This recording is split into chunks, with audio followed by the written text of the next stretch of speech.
Kerana yang di-Pertua juga minta kerjasama, saya juga minta kerjasama tentang peraturan 11 standing order yang menyatakan tentang persidangan. Datuk yang di-Pertua tadi telah menjelaskan prosedur yang akan berlangsung sepanjang 5 hari ini. Kalau mengikut standing order yang ada, persidangan ini iaitu setiap persidangan yang ditetapkan dan diisytiharkan oleh Yang di-Pertuan Agong Sri Pertuan Baginda. Dan saya nak tanya, sama ada persidangan ini adakah selaras seperti apa yang telah dititahkan oleh Tuanku Agong untuk kita adakan persidangan. Yang keduanya, berhubung kait dengan perlembagaan Malaysia yang ada. Artikel 62, iaitu jelas di sini, iaitu subject to the provisions of these constitutions and federal law, each House of Parliament shall regulate its own procedure. Jelasnya di sini, bahawa dalam perlembagaan Malaysia, there is separation of power, iaitu Agong mempunyai bidang kuasa untuk menentukan bidang kuasa dia, manakala Parlimen juga mempunyai bidang kuasa tentang bukan hanya standing order yang ada, prosedur. Executive cannot regulate and dictate what happened in Parliament. Ini perlembagaan. Saya bukan persoalkan tentang politik, tidak. Saya minta penjelasan. Pertama, sama ada persidangan ini selaras dengan titah tuanku, dan juga adakah ini persidangan ini selaras dengan perlembagaan Malaysia? Adakah ini selaras dengan peraturan? Kalau kita bercanggah dengan ini, kita dah melanggar persidangan yang kita bincangkan. Pertama, ordinans darurat contohnya. Boleh dikatakan persoalan kita dalam keadaan darurat.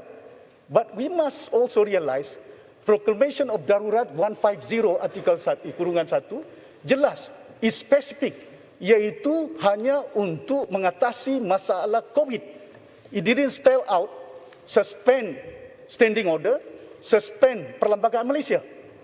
Dan kalaupun ada artikel 18 bidang kuasa yang mutlak diberikan ordinance kepada Agong, maknanya Agong mempunyai bidang kuasa untuk menentukan tarikh dan waktu dan cara persidangan itu. Dan saya minta penjelasan kepada Datuk Yang di-Pertua.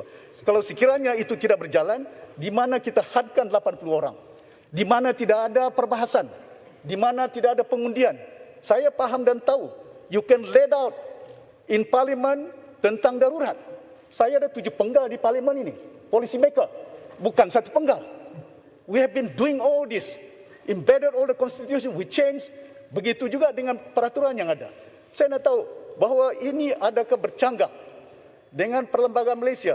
You cannot suspend perlembagaan 62.